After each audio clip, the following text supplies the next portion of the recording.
They say that rock bottom is the solid foundation on which you rebuild your life.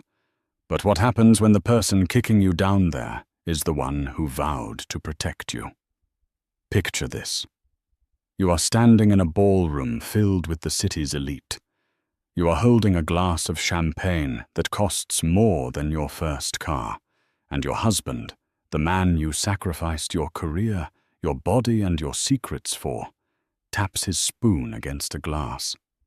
He isn't there to toast your anniversary. He's there to destroy you. But Martha Whitmore forgot one thing. A woman with nothing left to lose is the most dangerous person in the room. And all it took was one phone call to turn his victory speech into his eulogy. This is the story of how young Whitmore didn't just survive. She got even. The chandeliers in the grand ballroom of the Fairmont Hotel didn't just sparkle.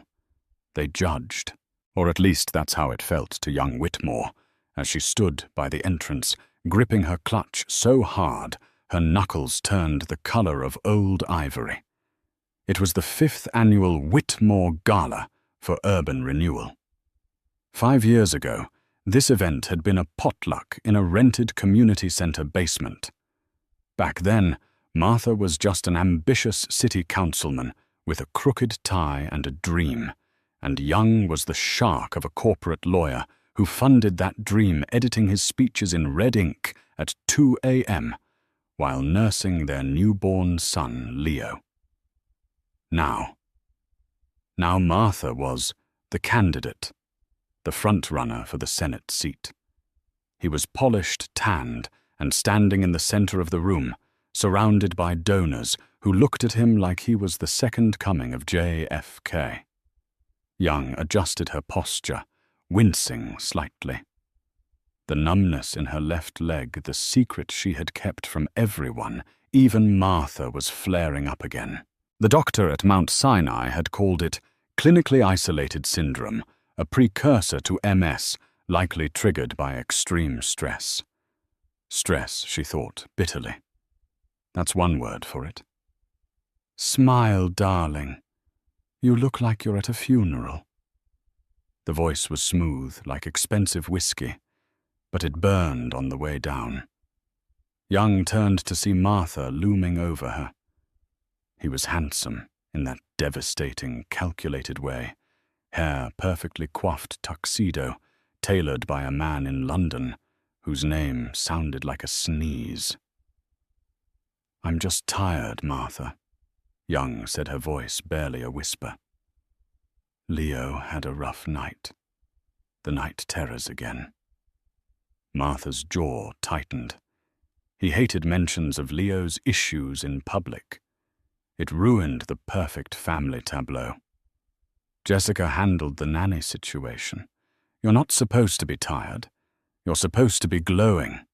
The governor is here. Judge Harrison is here. Do not embarrass me, Young. I never have, she replied, looking him in the eye. See that you don't. He placed a hand on the small of her back. To the cameras flashing nearby, it was a gesture of affection. To Young, it was a steering mechanism. He pushed her forward. Go say hello to the board. And for God's sake, drink some water. You look gaunt. He walked away before she could respond instantly, melting into a group of developers, his laugh booming across the room, a practiced, resonant sound that tested well with focus groups. Young made her way to a high-top table near the periphery, needing to lean on something. She watched the room. She saw Jessica Vance Martha's 28-year-old campaign manager standing near the bar. Jessica was wearing a dress that was technically appropriate, but spiritually aggressive, a crimson sheath that screamed for attention. Young caught Jessica's eye. The younger woman didn't look away. She didn't smile. She just stared with a chilling, predatory calmness, then raised her martini glass in a mock toast. Young looked away first. She felt small. She felt erased. 3 months ago, Young had found the receipt. It wasn't anything cliché like lipstick on a collar. It was a receipt for a Cartier bracelet, the love bracelet gold with diamonds. Young didn't own a love bracelet. But 2 days later, she saw it on Jessica's wrist during a strategy meeting in their living room. When she confronted Martha, he hadn't denied it. He hadn't even looked up from his iPad. She's valuable to the campaign, Young. It's a bonus. Don't be pedestrian. Pedestrian. The word had haunted her. Young, who had graduated top of her class at Columbia Law. Young, who had brokered mergers worth billions before retiring to manage Martha's life. Now she was just the pedestrian wife, the aging accessory that didn't quite match the new decor. Mrs. Whitmore. Young jumped. A waiter was holding a tray of hors d'oeuvres. Mini beef Wellington. No, thank you, she managed. She looked at her phone. No messages. She checked the time, 8:15 p.m. The speeches were starting soon. She just needed to get through the next 2 hours. Then she could go home, take off the heels that felt like torture devices, and check on Leo. But the atmosphere in the room felt heavy, charged. Usually at these events, people flocked to her. She was the charming wife, the one who remembered their kids' names and asked about their vacations to Aspen. Tonight, people seemed to be giving her a wide berth. She saw Mrs. Galloway, the wife of the biggest construction magnate in the state, turn her back abruptly as Young approached. She saw 2 junior staffers whispering behind their hands, their eyes darting toward her, and then away. Paranoia, she told herself. It's just the medication. It's the fatigue. Suddenly, the lights dimmed. A spotlight hit the stage. The chatter died down, replaced by the polite clinking of silverware.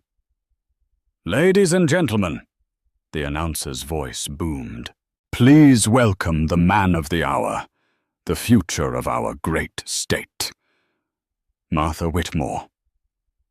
The applause was thunderous. Martha bounded onto the stage, energetic and youthful. He adjusted the microphone, waiting for the applause to die down, exactly 4 seconds the psychological sweet spot, before smiling. "Thank you," he said, his voice warm and humble. "Thank you all. We are here tonight to build a future, to build a foundation." He went through his standard stump speech. He charmed. He joked. He spoke about infrastructure and education. Then his tone changed. He looked down at the podium, then out into the crowd. He looked sad. He looked like a man carrying the weight of the world. "But we cannot build a future if we are not honest about the present," Martha said, his voice dropping an octave. "We talk about transparency in government, but transparency must start at home." Young's stomach dropped. The air in the room seemed to be sucked out by a giant vacuum. What is he doing? This wasn't in the script. She had read the script. Martha looked directly at her. The spotlight swung around, blinding her. "My wife Young," Martha said, and his voice cracked perfectly. "She has been my rock for 15 years. But for the past year, we have been fighting a battle in private. A battle against demons that simply became too strong." Young froze. Demons. I wanted to protect her. Martha continued, tears now glistening in his eyes. He was actually crying. I wanted to save her from herself.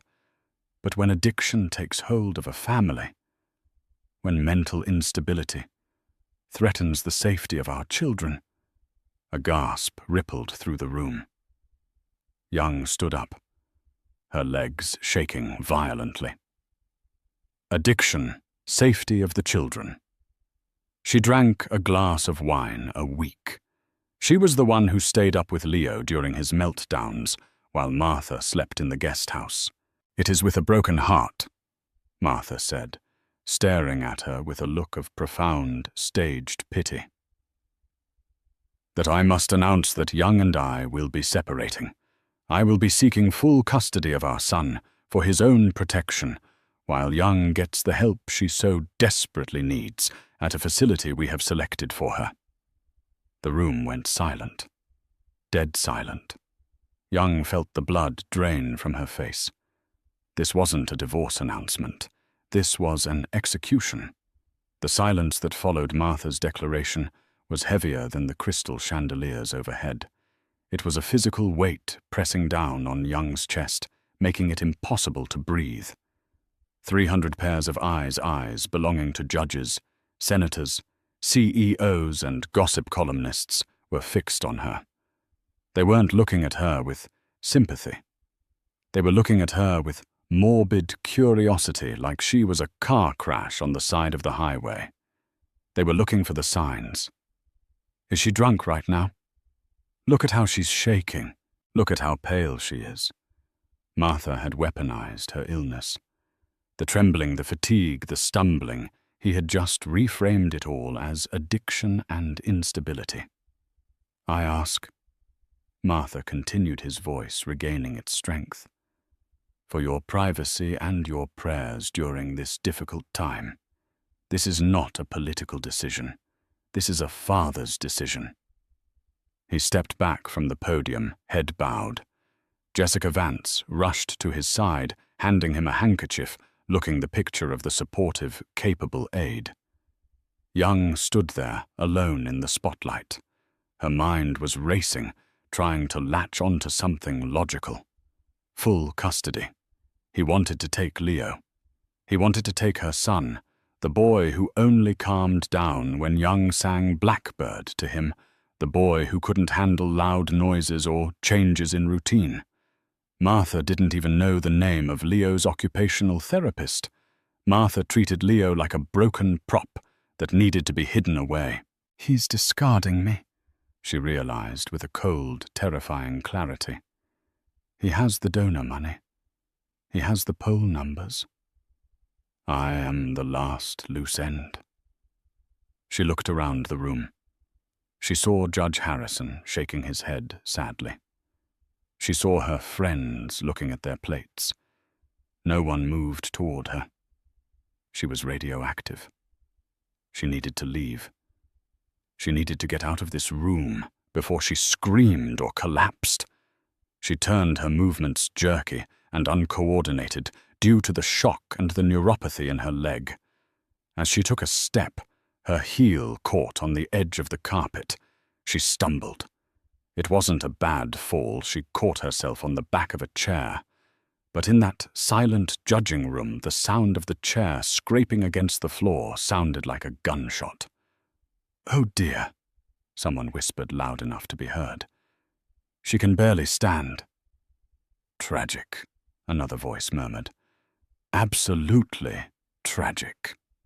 Humiliation, hot and acidic, flooded her veins. Martha watched her from the stage. He didn't move to help her. He just watched, a mask of sorrow on his face. But his eyes were cold, hard flint. He had won. He had destroyed her credibility in under 3 minutes. If she fought him now, it would just be the rantings of the unstable ex-wife. Young straightened herself up. She let go of the chair. She didn't run. She refused to run. She walked toward the exit, forcing her left leg to cooperate, forcing her head to stay high. The click-clack of her heels was the only sound in the cavernous room. She pushed through the heavy double doors and into the cool, quiet hallway of the hotel. As soon as the doors closed behind her, the facade crumbled. She leaned against the wall, gasping for air. Her hands were shaking so badly, she couldn't unclasp her clutch. He's going to take Leo. She had to call her lawyer. She had to call her brother. She fumbled for her phone. It was vibrating. She stared at the screen. It was an unknown number. No caller ID. Usually she wouldn't answer, But her world had just ended. What did it matter? She slid her thumb across the screen and held the phone to her ear. "Hello." Her voice was jagged, broken. "Young." The voice on the other end was male, raspy, and sounded like it was coming from inside a wind tunnel, or maybe from a very old memory. "Who is this?" Young asked, wiping a tear from her cheek. I can't talk right now." "Don't hang up," the voice commanded. It wasn't threatening, but it was urgent. "You just left the ballroom. I'm watching the live feed. He did it, didn't he?" He pulled the unstable wife card. Young stiffened. She looked down the empty hallway. "Who are you?" "My name is Preston Walsh." Young stopped breathing. Preston Walsh. The name was a ghost story in the Whitmore household. 5 years ago, Preston had been Martha's campaign treasurer and closest friend. Then overnight, he had vanished. Martha told everyone Preston had embezzled funds and fled to non-extradition country to avoid prosecution. Martha had played the victim then, too, the trusting friend betrayed by a criminal. Preston is in Belize," Young whispered, repeating the lie she had been told 1,000 times. "Or dead." "I'm not in Belize, Young, and I'm certainly not dead, though your husband tried his best on that second count." Young's grip on the phone tightened. "Why are you calling me?" "Because I know what he's planning to do next," Preston said. "The rehab facility he mentioned, it's Serenity Hills, isn't it? Owned by the Shell Company, managed by his cousin." Young didn't answer, but her silence was confirmation enough. "If you go there, Young, you will never get out. They will drug you until you actually are what he says you are. And Leo will be sent to a boarding school in Switzerland that specializes in difficult cases. He will be out of sight, out of mind, so Martha can focus on the Senate." A primal noise escaped Young's throat. "No. I won't let him." "You can't stop him with tears, Young, and you can't stop him with the truth, not the version of the truth you have. He owns the narrative now. He owns the judge. He owns the press." "Then what do I do?" she pleaded, looking back at the closed doors of the ballroom. She could hear the muffled applause starting up again. Martha was likely accepting an award on her behalf.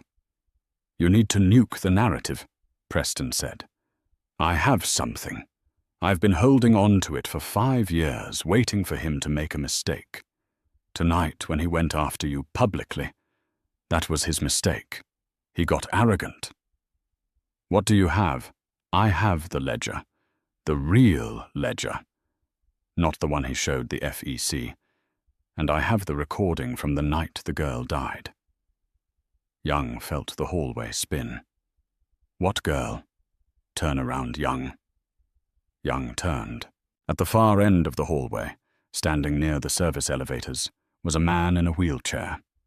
He was older than she remembered his face, scarred, wearing a faded baseball cap. He held a phone to his ear. "Walk to me," Preston said through the phone, though she could see his lips moving down the hall. "We have about 5 minutes before his security detail realizes you're not in the bathroom. If you want to keep your son, if you want to bury Martha Whitmore, you need to come with me right now." Young looked at the ballroom doors. Inside was her husband, the man who had promised to love her in sickness and in health, currently cementing her destruction. She looked at the scarred man in the wheelchair. A ghost. A criminal. "Why should I trust you?" she asked, her voice trembling. Preston lowered the phone. He spoke loud enough for his voice to carry down the marble corridor. "Because, Young, I didn't embezzle that money. I was the one who found out, He was using campaign funds to pay off the family of the girl he hit with his car in 2019. And when I tried to stop him, my brakes failed on the I-95. He tapped his paralyzed legs. He took my legs, Young. Don't let him take your son. Young didn't hesitate anymore. She kicked off her heels. She left them lying on the expensive carpet like dropped weapons. She walked toward Preston Walsh. "Where are we going?" she asked as she reached him. Preston pressed the elevator button. "Back inside." Young stared at him. "What? You're not running away, Young. That's what a guilty person does. We're going back inside. I have a flash drive, and I know for a fact that the AV guy in the booth is an unpaid intern who hates Martha." The elevator doors chimed open. "We're going to crash the party," Preston said, a dark smile forming on his scarred face. "Ready for your rebuttal." Young thought of Leo. She thought of the love bracelet on Jessica's wrist. She thought of the unstable label stamped on her forehead. She stepped into the elevator. "I'm ready."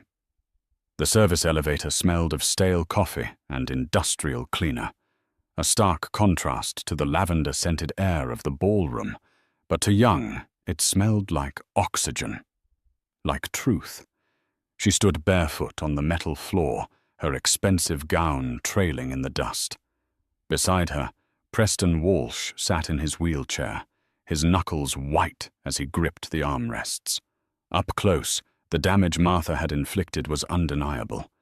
A jagged scar ran from Preston's hairline to his jaw. His legs, once capable of running marathons, were wasted away beneath his trousers. "He told me you stole from the pension fund." Young said, her voice quiet. The elevator hummed as it ascended toward the mezzanine level which overlooked the ballroom. "Martha is a storyteller." "Young," Preston replied, his eyes fixed on the floor indicators. "He tells the story that fits the moment. With me, it was embezzlement. With you, it's insanity. He needed me gone because I saw him hit Maya Lin." "Maya Lin?" Young frowned. The name sounded vaguely familiar. "The volunteer. The one who went missing 3 years ago." "She didn't go missing. She went through the windshield of Martha's S-Class at 2 a.m. after the primary victory party. He was drunk. He wasn't supposed to be driving. I was following behind in my car to make sure he got home. I saw it happen." Young felt bile rise in her throat. She remembered that night. Martha had come home at 4 a.m. pale and shaking, claiming he had eaten bad shellfish. He had spent the next 3 days in bed. "He made me help him move the car." Preston continued, his voice devoid of emotion, like he had replayed this trauma 1,000 times. "We paid off a corrupt cop to lose the report.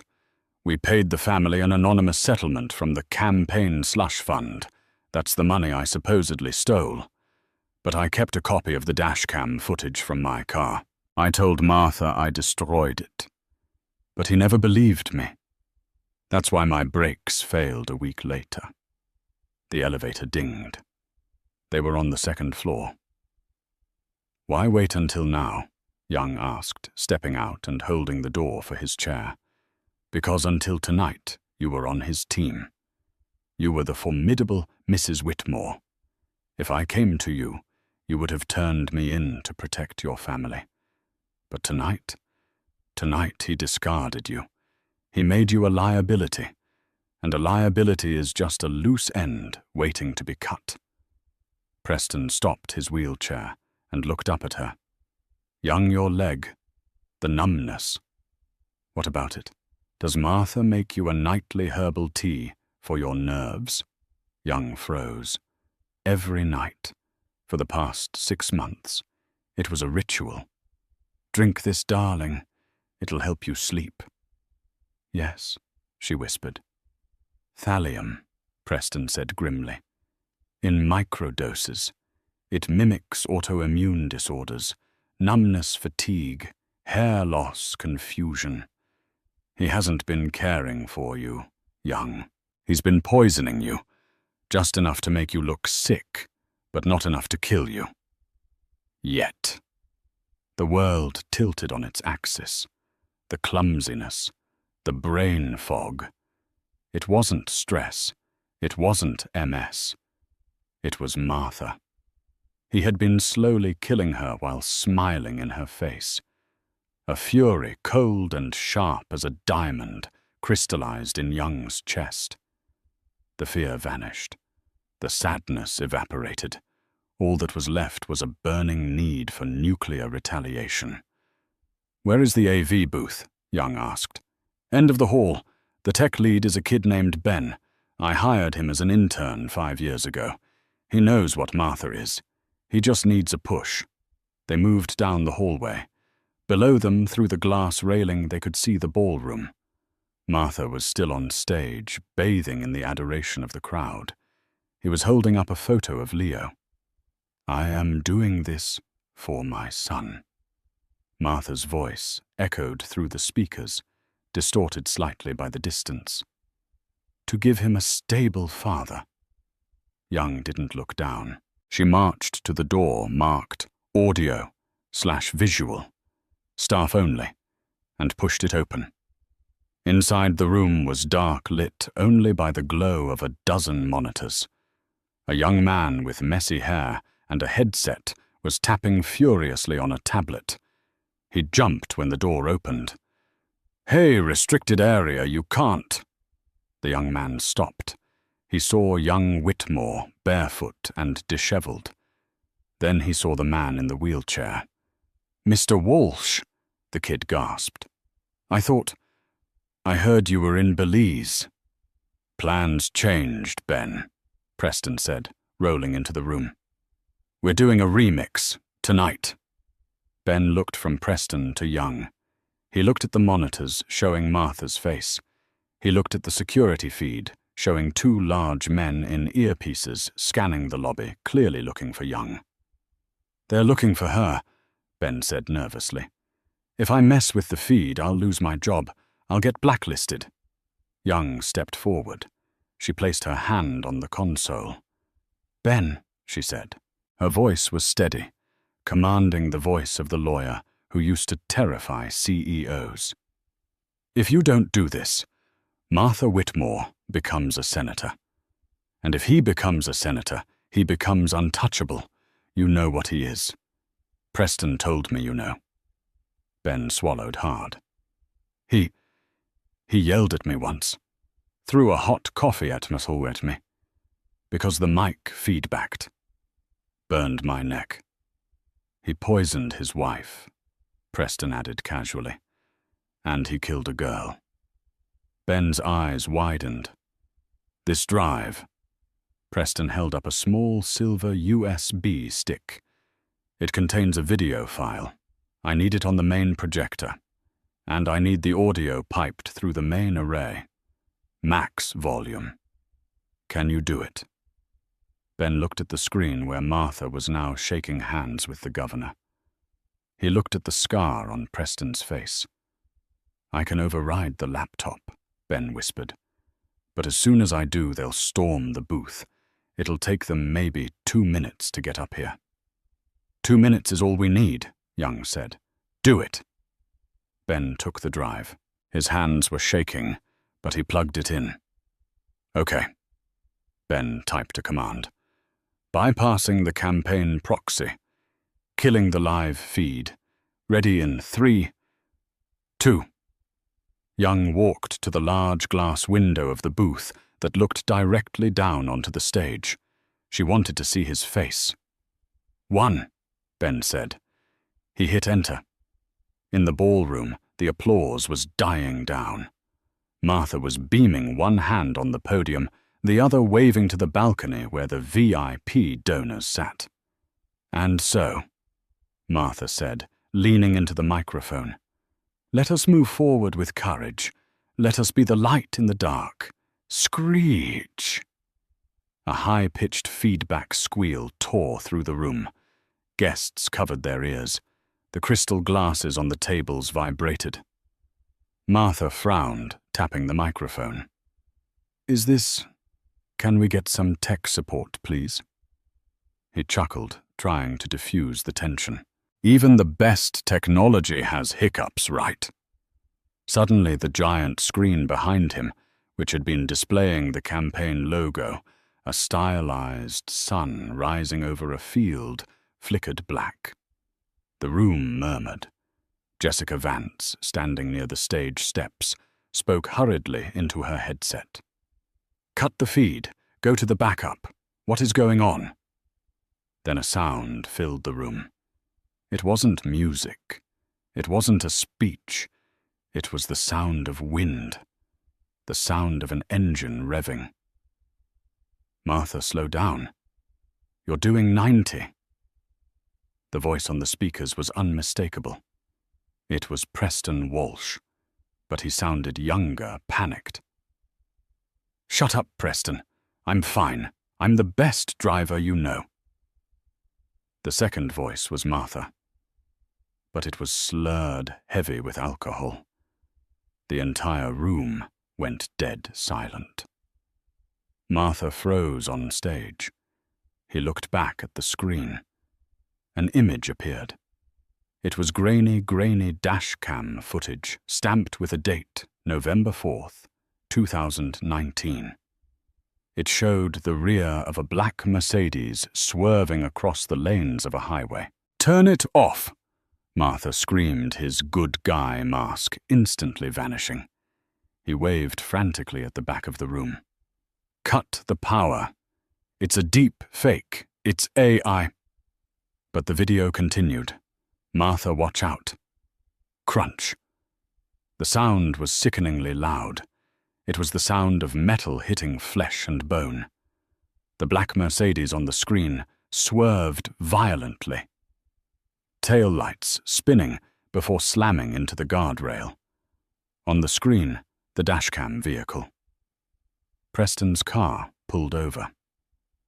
The recording showed Preston running toward the Mercedes, but the audio kept playing from inside Preston's car, capturing what happened next.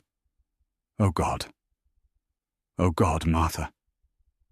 You hit her." She was walking on the shoulder. Is she dead?" Martha's voice terrified. "I don't know." "Call 911.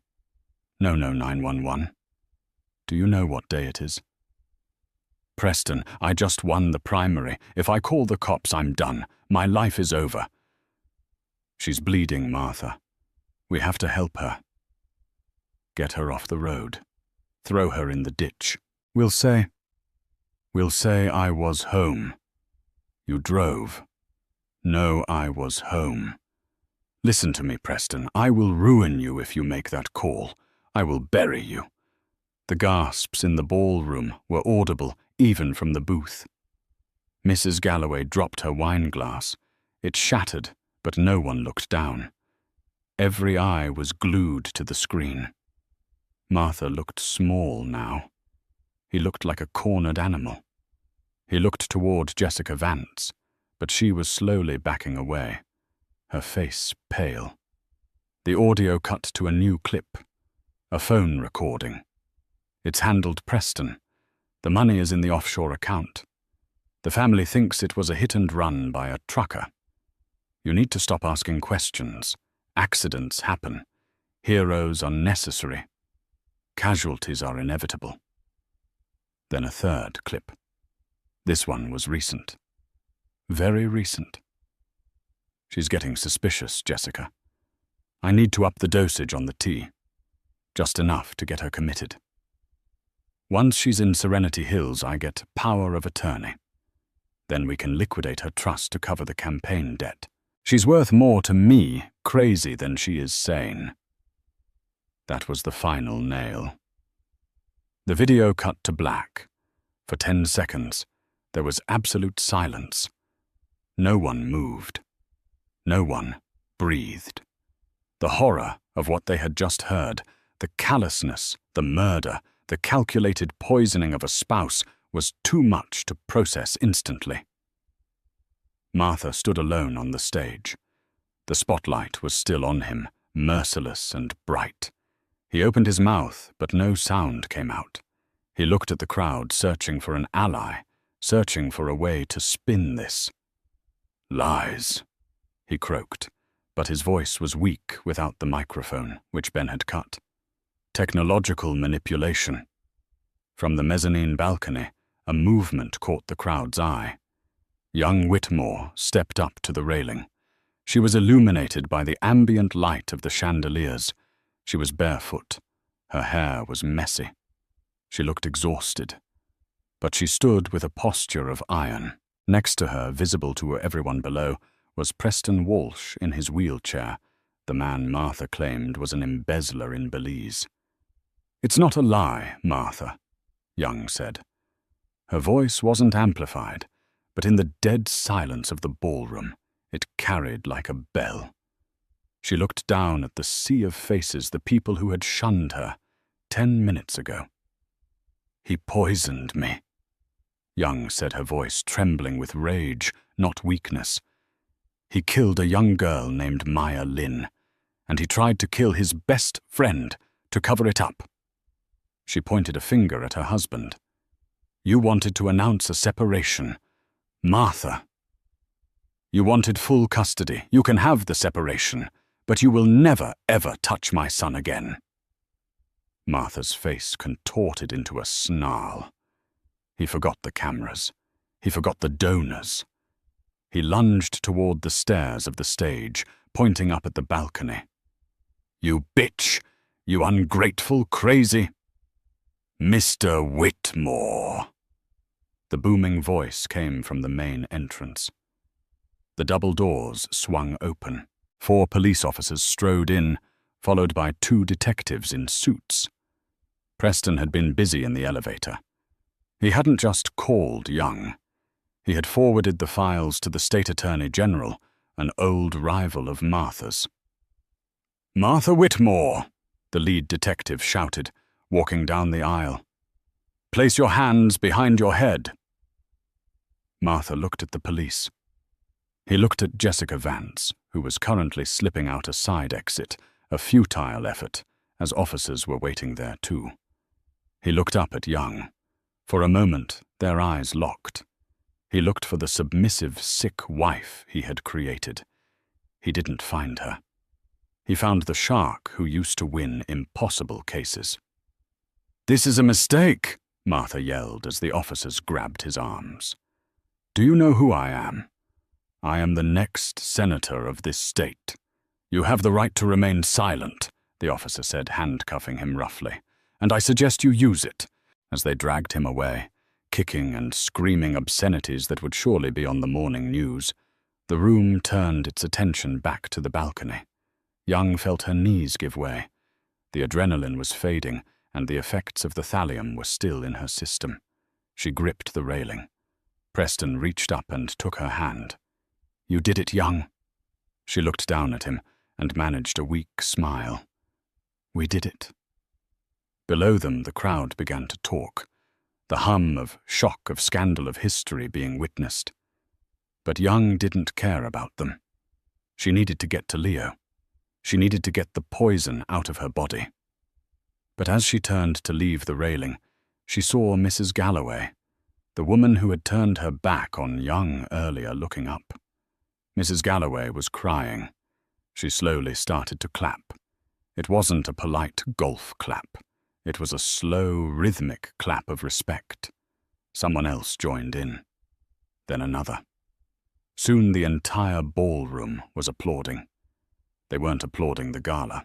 They were applauding the woman who had just burned the kingdom to the ground to save herself. Young didn't wave. She didn't bow. She just walked away back into the shadows of the hallway, leaving the wreckage of her old life behind. 3 months later. The path to justice is rarely a straight line. Usually it's a jagged scar. Young learned this as she sat in the front row of the Superior Court. her hands folded in her lap. She looked different now. The gaunt, terrified woman from the gala was gone. In her place was a woman who had gained 10 pounds of healthy weight, whose eyes were clear, and who wore a navy blue suit that signaled war. Martha sat at the defense table. He looked good. Too good. Even in custody, he had managed to maintain his appearance. His silver tongue hadn't atrophied. If anything, it had sharpened. The media had dubbed it the trial of the century. Outside vans from every major network lined the streets. The public was divided. Half believed Young was a hero who survived a murder plot. The other half, they bought Martha's new narrative. And his new narrative was terrifyingly brilliant. "Ladies and gentlemen of the jury," Martha's lawyer, a shark named Leonard Sterling, paced the floor. "We live in an age of digital fabrication. We live in an age where you can make the Pope endorse a brand of sneakers with a few clicks of a button." Sterling pointed a finger at Preston Walsh, who sat in the gallery watching grimly from his wheelchair. "The prosecution wants you to believe a video file provided by a disgruntled fired employee, a man who blames Martha Whitmore for his own tragic accident. They want you to believe audio clips that were found on a flash drive. But we have expert witnesses, 3 of them, who will testify that the metadata on those files is corrupt, that the audio signatures show signs of AI synthesis." Young felt a cold knot in her stomach. It was the deep-fake defense. It was the nightmare scenario Preston had warned her about. Because the original dashcam SD card had been damaged in Preston's crash, they were relying on the digital copy. It was enough to create reasonable doubt. Martha turned to look at Young. He winked, a tiny, almost imperceptible wink. "I'm going to get away with it," his eyes said. "And then I'm coming for Leo." The prosecution, led by District Attorney Reynolds, called their witnesses. The toxicologist confirmed thallium was in Young's hair, but Sterling countered on cross-examination. "Is it not true, doctor, that thallium is also found in certain rat poisons? And is it not true that Mrs. Whitmore was gardening heavily during her mental breakdown? Could she not have accidentally exposed herself? It's possible but unlikely given the levels." "Possible." Sterling interrupted. "Thank you." Day by day, Young watched the case crumble. Martha's team painted her as a paranoid, unstable woman who fabricated a conspiracy with Preston to destroy a cheating husband. They admitted the affair with Jessica that was undeniable, but they spun it as a moral failing, not a crime. "He's a cheater," Sterling argued, "not a killer." By the end of the second week, the jury looked skeptical. They looked tired.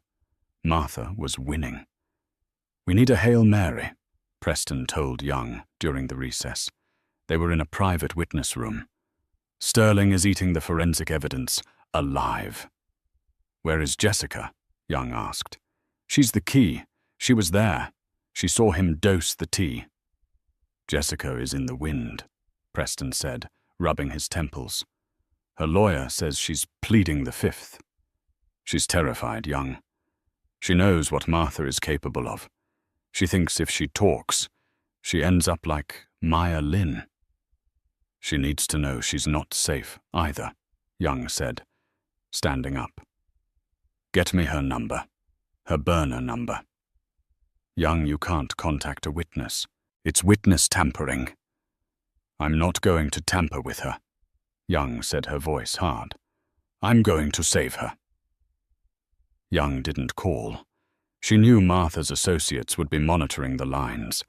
Instead, she drove to the one place she knew Jessica went when she was stressed, the St. Jude's Chapel on the East Side. Jessica wasn't religious, but she was superstitious.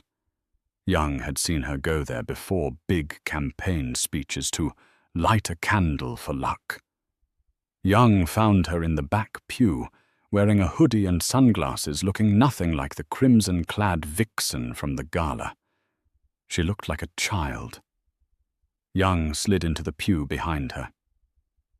"He's going to win, isn't he?" Jessica whispered, not turning around. She knew who it was. "He might," Young said. "And if he wins, he walks. And if he walks, do you think he'll let you live, Jessica?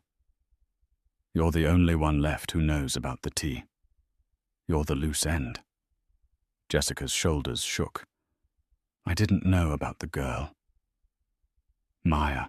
I didn't know he killed her until the video." "But you knew he was poisoning me." Jessica turned around. Her face was pale, devoid of makeup.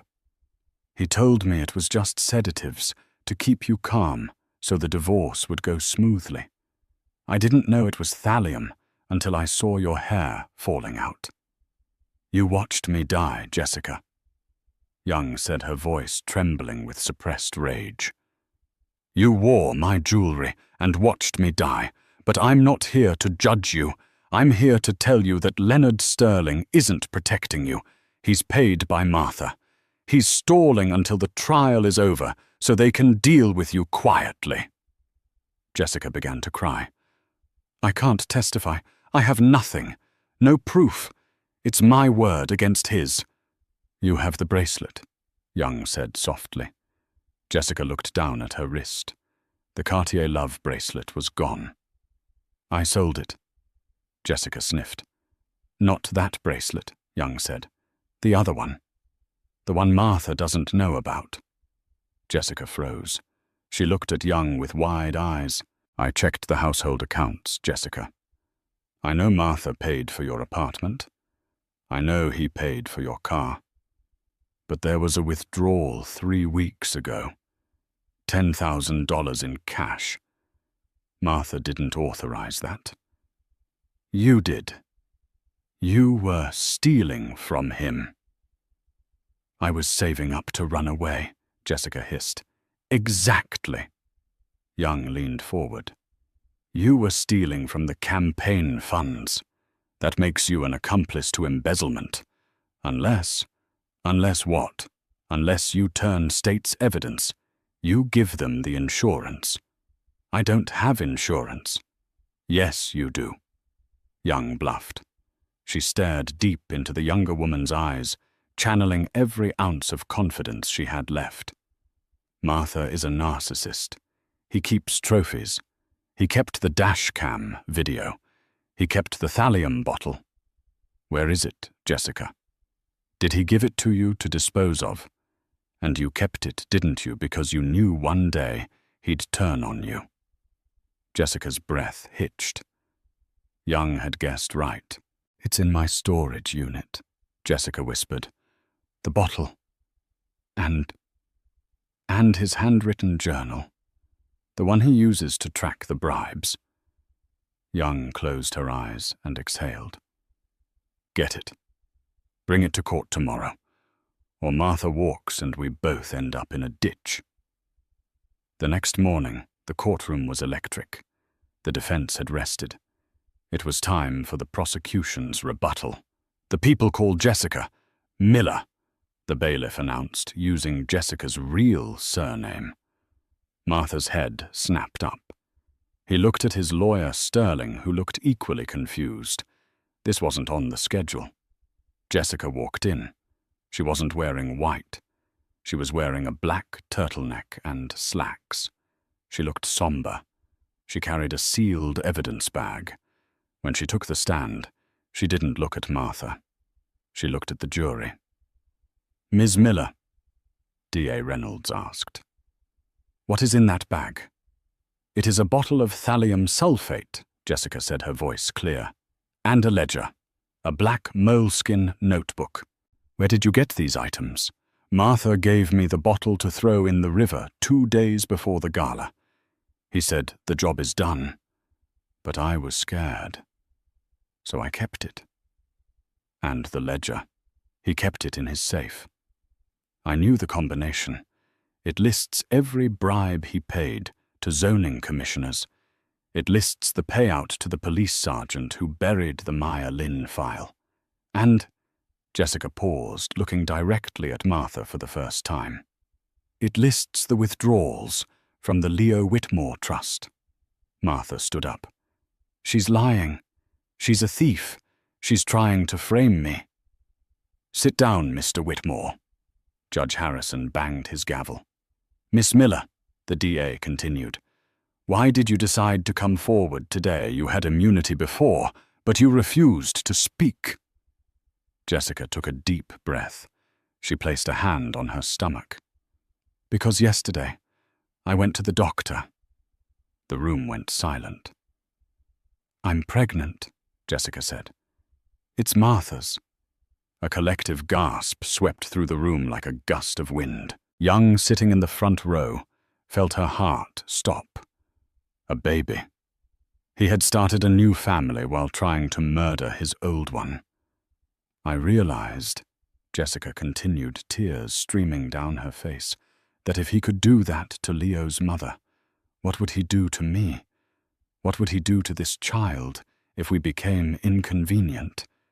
She opened the ledger to a marked page and held it up. He didn't just steal from donors, Jessica said. He emptied his son's trust fund. Leo has nothing left. Martha spent it all on the campaign and on hush money. The jury looked at Martha. The deep fake doubt was gone. The mental illness defense was dead. They weren't looking at a politician anymore. They were looking at a monster who stole from his disabled son and poisoned his wife. Martha slumped in his chair. Leonard Sterling closed his briefcase. He knew it was over. But the twists weren't done. During the cross-examination, Martha, representing himself after firing Sterling in a fit of rage, tried to salvage the situation. You're lying about the baby, Martha sneered at Jessica. You're doing this for sympathy. I'm not, Jessica said calmly. And I'm not the only one you stole from, Martha. Do you recognize the name Emerald Holdings in your ledger? Martha went pale, paler than Young had ever seen him. That's a shell company. No, Jessica said. It's not. I looked it up. Emerald Holdings isn't a shell company. It's a holding firm owned by the cartel of Sinaloa. You weren't just laundering campaign funds, Martha. You were washing drug money. The courtroom erupted. The judge was banging the gavel so hard the handle cracked. Young sat back in her bench. Drug money. That explained the desperation. That explained why he couldn't just divorce her. He needed the spousal privilege. He needed the clean image. If he lost the election, he wasn't just facing jail time for fraud. He was facing a cartel hit squad for losing their investment. Martha looked at the back of the room. Two men in dark suits who had been sitting quietly in the back row every day stood up and walked out. They weren't reporters. They weren't fans. Martha started to shake. He turned to the judge. I want to plead guilty, Martha stammered, sweat pouring down his face. I want protective custody, solitary confinement. Now please. He realized too late that prison was the only safe place left for him. Young watched him unravel. The man who had controlled her life, who had made her feel small and insane, was now begging to be locked in a cage. She stood up and walked out of the courtroom before the judge could even rule. She didn't need to hear the sentence. The look of terror in Martha's eyes was justice enough. Outside on the courthouse steps, the air was crisp. Preston was waiting for her at the bottom of the ramp. Did you hear? Young asked. The cartel connection here. Preston smirked. Jessica really dropped the nuke. What happens to her? Witness protection, probably, especially with the baby. Young looked up at the sky. And us. Preston spun his wheelchair around. Well, Martha's assets are frozen. The trust is gone. The house will be seized. I don't care about the house, Young said. She reached into her purse and pulled out a single crumpled piece of paper. It was a drawing Leo had made that morning, a drawing of a bird flying over a wall. I have my law degree, Young said. I have my son, and for the first time in 15 years I have the truth. She began to walk down the street, the wind catching her hair. She wasn't Mrs. Whitmore, the senator's wife, anymore. She was just young, and she was free. Martha Whitmore was granted his request for solitary confinement, though not for the reasons he hoped. He is currently serving 3 consecutive life sentences at a maximum security federal penitentiary. To this day, he refuses to go into the general population, terrified that the reach of the Sinaloa cartel extends beyond the prison walls. He spends 23 hours a day in a 6x8 cell, the same size as the walk-in closet where he used to hide his illegal ledger. Jessica entered the Witness Protection Program 3 weeks after the trial. She gave birth to a baby girl in a quiet town in Montana. She named her Maya, a small penance for the silence she kept for so long. As for Young, she didn't just survive, she evolved. She returned to law, but not to the high-rise corporate world that had hardened her. She opened a small practice dedicated to helping spouses trapped in financial abuse and coercive control. She works out of a modest office with a view of the park, and her paralegal is a bright young man named Ben, the former AV intern who helped her turn the tables that fateful night. Preston Walsh became a silent partner in her firm. He used his portion of the whistleblower reward to fund a foundation for victims of vehicular negligence. He and Young meet for coffee every Sunday. They don't talk about Martha. They talk about the future. And Leo. Leo is thriving. Without the tension of a perfect household, his anxiety lessened. He still has challenges, but he also has a mother who fights for him, a mother who proved that rock bottom isn't the end. It's just the place where you stop digging and start climbing. And that is the story of young Whitmore. It's a reminder that sometimes the people who smile the brightest in public are hiding the darkest secrets in private. Martha thought he could discard Young because she was broken. He forgot that broken glass is sharp. He forgot that a mother protecting her child is a force of nature that no amount of money or political influence can suppress. Young's story isn't just about revenge. It's about reclaiming your narrative when everyone else tries to write you off. She proved that your lowest point can be the solid ground you need to build a new life, one based on truth, not appearance. What would you have done if you were in Young's shoes? Would you have run away with Preston, or would you have marched back into that ballroom to face the music? Let me know in the comments below. I read every single one. If this story had you on the edge of your seat, please hit that like button. It really helps the channel grow and lets me know you want more stories like this. And if you haven't already, smash that subscribe button and turn on the notification bell so you never miss a twist. We have an even crazier story coming up next week about a lottery winner whose family vanished the day the check cleared. You do not want to miss it. Thanks for watching and stay safe out there.